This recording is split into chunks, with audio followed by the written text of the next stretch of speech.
Hi there. The topic today is using technology in the church for God's mission. My name is Christopher Harrison and I represent the MyChurchIT team. The MyChurchIT nonprofit company sees the church technologically equipped for the years lying ahead. We hope that this will be a helpful tool for you to see the use of technology for God's mission through your local church. One of the things that I love to show in these kind of events is this particular picture. Technically speaking, Moses was the first person with a tablet downloading data from the cloud. I find that quite amusing. But the point is that God created technology a very, very, very long time ago and says we can use it for God's mission. I do not set myself up to be an expert in this field, but I'm a learner just like you. And one of the resources that has been helpful is Rethink Communication by Phil Bowdle. Maybe you wish to download that and read that resource. But I've gleaned this from many different places, and we've learnt along the way as we have gone. And we hope that these will be helpful for you as we share with them. First, some ideas of the kinds of usages of technology, and then the benefits for your local church. There's 8 of those. There are technologies that can assist you in God's mission through your local church. The first is a website. A church website is a front door to your church so the world can see what you are doing and what you're about. We can help you set up a website for your local church. Second is social media involvement. The various social media platforms are very useful for people to see the life of your church and what's going on for continued engagement. The third one is church management software. This helps you to keep all your information online so that you can help to address all the issues related to managing your congregation in a way that is user-friendly and multi-site. The fourth one is online giving. Every church can have a vehicle whereby they can encourage their congregations to increase their giving to the church through the years through online giving. The fourth is computerized check-in. This helps to know where your children are when they arrive at your children's ministries and so on, but also for camps, etc. Some kind of event management thing also for in-person worship services during any pandemic or such. The next one is digital projection. Most churches these days know about digital projection, and these can be done very easily. Presenting onto the wall so that everybody can sing and read from something which is a joint experience rather than looking down at a book or memorizing something that a visitor doesn't know. And the last is using webinars or Zoom for online meetings and engagements.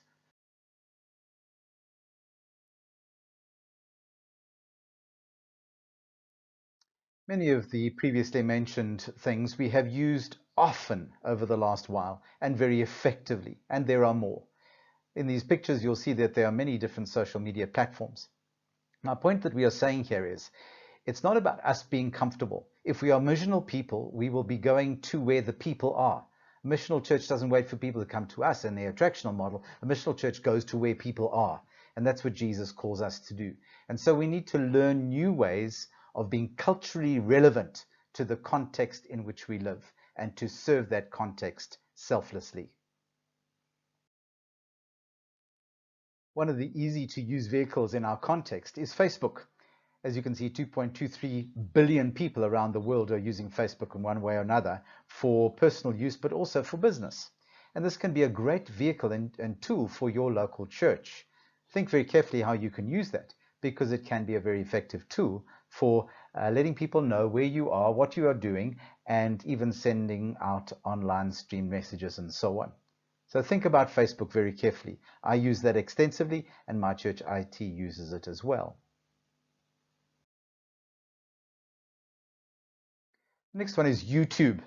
This is used by increasing numbers of people around the world, 1.9 billion people.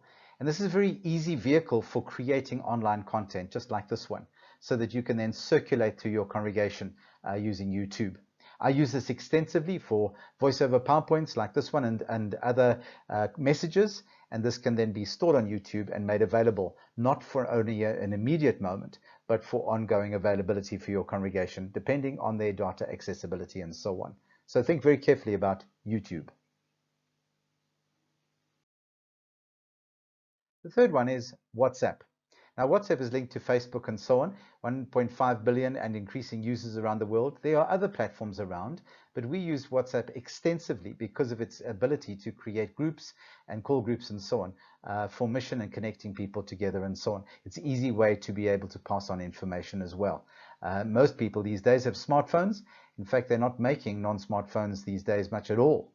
And so smartphones are the way to go. And WhatsApp is a useful vehicle for us in these days. Think very carefully about these. If you want to learn more, go to the buffer.com and see more information about that. And we also wish to offer to you the MyChurchIT church management system. This is an online system made in Africa, for Africa and for the world, and is affirmed by most of the denominations. Let's run through some of the benefits. Firstly, denominational oneness. It connects all of the individual denominations together, but it's one system with Chinese walls guarding between the various denominations and congregations. But it gives immediate access wherever you are to your data and income trends and so on. Also, it's about immediate communication. You can communicate using the system through all levels immediately, anywhere, at any time. It's affordable because it's run by a non-profit company with no passed on startup costs. It's compliant with POPI, therefore the information is utterly confidential and can only be seen by the individual and the relative people who have access and are authorized to work with the data. There is easy access through any form of mobile, tablet or PC. Regional and congregational people have control over their own information.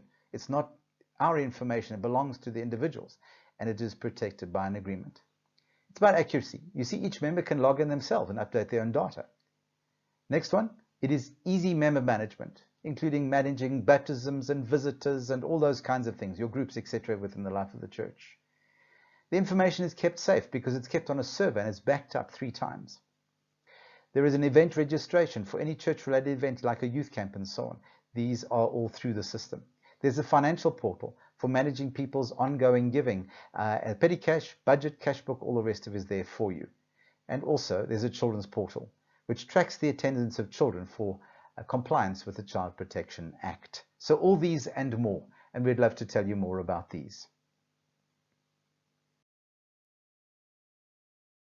And now to the 8 benefits of using technology for mission.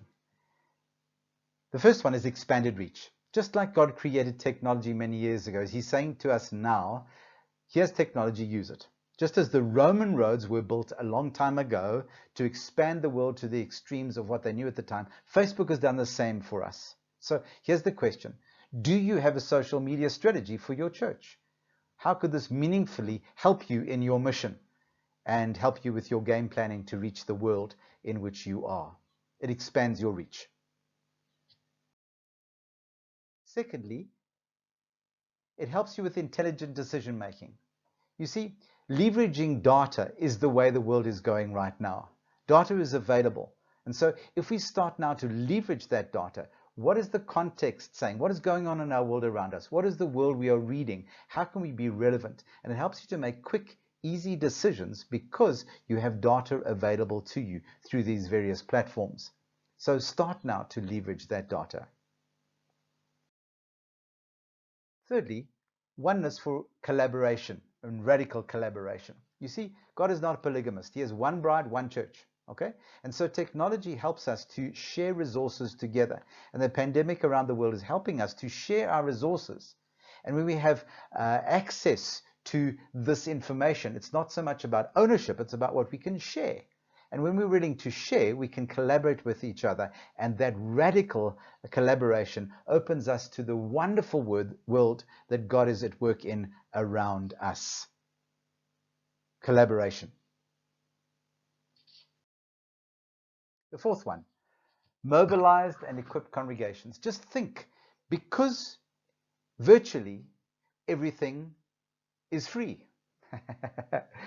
If you go into the virtual reality, you'll discover there are many resources available that are free. But it is not so much now about information, but how can we help our congregations to leverage that, to get into that and be able to see the resources that we trust.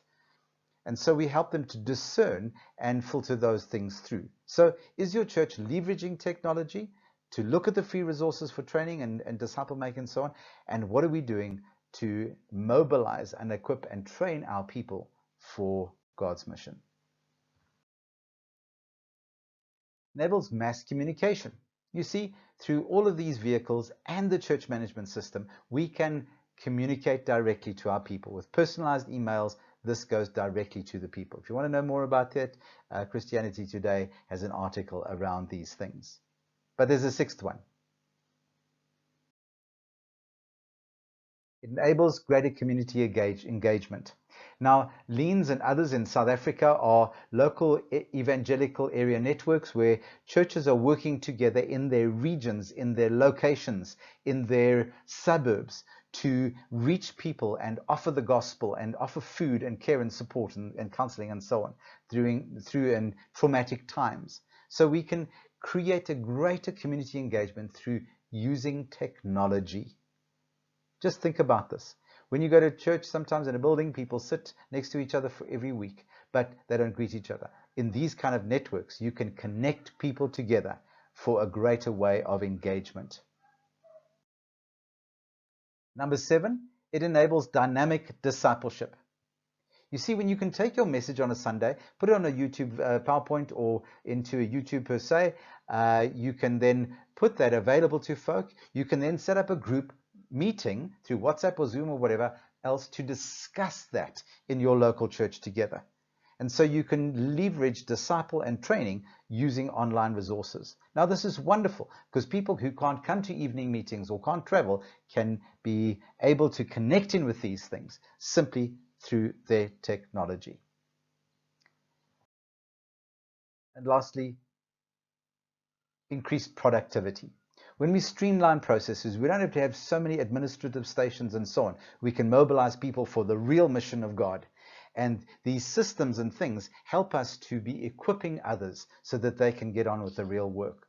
So understanding the ministry of empowering people, equipping the saints to do the works of service is what we can do. So let's use technology. Let's use our smartphones. Let's use those communication tools we have so that we can do the work effectively. And the online church management system that we offer to you really helps in that space because you don't have to keep reinventing the wheel. As we come to an end, will technology damage the church? Will people now stay at home, or what about connectivity and giving and so on?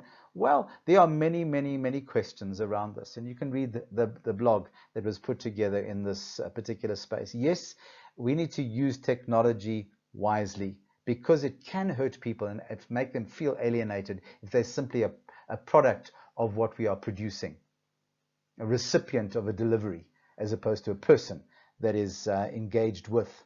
So let's be very careful about how we use technology. It's about being wise. Use technology wisely.